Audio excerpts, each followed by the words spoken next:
ഹാളണ്ടിന്റെ super hero പരിവേഷവും നോർവേയുടെ Viking ആഘോഷങ്ങളും 2026 ലോകകപ്പിൽ നിന്ന് വിട പറയുകയാണ്. ഹാളണ്ടിന്റെ നടത്തം മുതൽ കഴിക്കുന്ന ഭക്ഷണം വരെ കായിക ലോകത്ത് ചർച്ചയാകുന്നതിനിടെയാണ് ലോകകപ്പിൽ നിന്ന് നോർവേ പുറത്താകുന്നത്. എക്സ്ട്രാ ടൈം വരെ നീണ്ട ക്വാർട്ടർ ഫൈനൽ പോരാട്ടത്തിൽ 1-നെതിരെ 2 ഗോളുകളുടെ വിജയവുമായി ഇംഗ്ലണ്ട് സെമിയിൽ കടന്നു. ഒരു ഗോളിന് പിന്നിൽ നിന്ന ശേഷം 2 ഗോളുകൾ തിരിച്ചടിച്ച് ഹാരി കെയ്നും സംഘവും സെമിയിലേക്ക് മാർച്ച് ചെയ്ത പോരാട്ടത്തിൽ 2 ഗോളുകളും ജൂഡ് ബെല്ലിംഗാമിന്റെ വകയായിരുന്നു. എതിരാളികളെ തകർത്തു മുന്നേറുന്ന വൈക്കിംഗ് വീര്യവുമായി ഇങ്ങോട്ട് വരേണ്ടെന്ന് ഇംഗ്ലണ്ട് ഒരിക്കൽ കൂടി തെളിയിച്ചു. അതേസമയം ചരിത്രത്തിലെ ഏറ്റവും മികച്ച പ്രകടനമെന്ന നേട്ടവുമായാണ് ഹാളണ്ടും നോർവേയും ലോകകപ്പ് വിടുന്നത്. ഇത് 4ാം തവണയാണ് ഇംഗ്ലണ്ട് ഫിഫ ലോകകപ്പിന്റെ സെമി ഫൈനലിലെത്തുന്നത്. നോർവേയുടെ സൂപ്പർ താരം എർലിംഗ് ഹാളണ്ടിന് ഒരു സാധ്യതയും നൽകാതിരുന്ന ഇംഗ്ലീഷ് പ്രതിരോധ നിരയുടെ മികവ് മത്സരഫലം തന്നെ മാറ്റിമറിച്ചു. 36ാം മിനിറ്റിൽ ആൻഡ്രേ ഷെൽഡറപ്പിന്റെ ഗോളിൽ നോർവേ മുന്നിലെത്തിയപ്പോൾ ജൂഡ് ബെല്ലിംഗാം ഇംഗ്ലണ്ടിന്റെ വിജയക്കുതിപ്പിന് നായകനായി.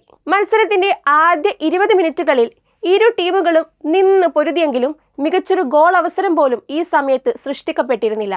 ഹൈഡ്രേഷൻ ബ്രേക്കിന് തൊട്ടു മുൻപ് നോർവേ ബോക്സിൽ നിക്കോ ഒറേലിയും നോനി മധുവെക്കയും ചേർന്ന് നടത്തിയ നീക്കം പ്രതിരോധ നിര കൃത്യമായി തടഞ്ഞു. ഇടവേളയ്ക്ക് പിന്നാലെ ഇംഗ്ലണ്ട് നീക്കങ്ങൾ വേഗത്തിലാക്കി. എന്നാൽ ആദ്യ ഗോളടിച്ച് നോർവേ ഇംഗ്ലണ്ടിനെ ഞെട്ടിച്ചു. 36ാം മിനിറ്റിൽ ക്യാപ്റ്റൻ മാർട്ടിൻ ഒഡേഗാർഡിന്റെ പാസിൽ പന്ത് ലഭിച്ച ആൻഡ്രേ ഷെൽഡറപ്പ് ഗോൾ മുഖത്തിന്റെ ഇടതുഭാഗത്തു നിന്നും പായിച്ച ഷോട്ട് പോസ്റ്റിൽ തട്ടി വലയിലേക്ക് കയറി. ദേശീയ ടീമിൽ താരത്തിന്റെ 2ാം ഗോൾ മാത്രമാണിത്. ആദ്യ പകുതിയിൽ തന്നെ ഇംഗ്ലണ്ട് സമനില പിടിച്ചു. അധിക സമയത്തെ 2ാം മിനിറ്റിൽ ആന്റണി ഗോർഡന്റെ അസിസ്റ്റിൽ ജൂഡ് ബെല്ലിംഗാം ലക്ഷ്യം കണ്ടു. ഇടതു വിങ്ങിൽ നിന്ന് ഗോർഡൻ നൽകിയ പാസിൽ 2 ഡിഫൻഡർമാരെ മറികടന്നാണ് ബെല്ലിംഗാം ഗോളടിച്ചത്. പിന്നാലെ ഹാരി കെയ്നും വല കുലുക്കിയെങ്കിലും റഫറി ഓഫ് സൈഡ് ഫ്ലാഗ് ഉയർത്തി. ആദ്യ പകുതി 1-1 അവസാനിച്ചു. 2ാം പകുതിയിലും ഗോൾ നീക്കങ്ങൾ ഏറെ സംഭവിച്ചെങ്കിലും ഒന്നും വലയിലെത്തിയില്ല. ഫലം മത്സരം എക്സ്ട്രാ ടൈമിലേക്ക് നീണ്ടു. ബുക്കായോ സാക്കയുടെ തകർപ്പൻ നീക്കങ്ങളോടെയാണ് എക്സ്ട്രാ ടൈം പോരാട്ടത്തിന് തുടക്കമായത്.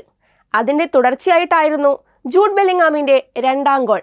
നോർവേ ഗോളി നൈലാൻ പ്രതിരോധിച്ച പന്ത് റീബൗണ്ടിൽ പിടിച്ചെടുത്ത ബെല്ലിംഗാം ഗോൾ ഏരിയയ്ക്ക് മുന്നിൽ നിന്ന് അതിവേഗം വലയിലെത്തിക്കുകയായിരുന്നു. സ്കോർ 2-1. എന്നാൽ നാടകീയതകൾ അവിടെയും അവസാനിച്ചിരുന്നില്ല. മത്സരത്തിന്റെ 100ാം മിനിറ്റിൽ പന്തുമായി നോർവേ ബോക്സിൽ പ്രതിരോധ താരങ്ങളെ മറികടന്നു മുന്നേറിയ ഇംഗ്ലണ്ട് താരം ജഡ് സ്പെൻസിനെ ഫൗൾ ചെയ്തു വീഴ്ത്തി. റഫറി പെനൽറ്റി അനുവദിച്ചെങ്കിലും വാർ പരിശോധനകൾക്ക് ശേഷം അത് പിൻവലിച്ചു. എക്സ്ട്രാ ടൈമിൽ ഹാളണ്ടിനെ പിൻവലിച്ച നോർവേ പരീക്ഷണങ്ങൾ നടത്തി നോക്കിയെങ്കിലും സമനില ഗോൾ കണ്ടെത്താൻ സാധിച്ചില്ല. ഫലം ഇംഗ്ലണ്ട് സെമി ഫൈനലിൽ. ഹാളണ്ടിന്റെ നോർവേ പുറത്ത്.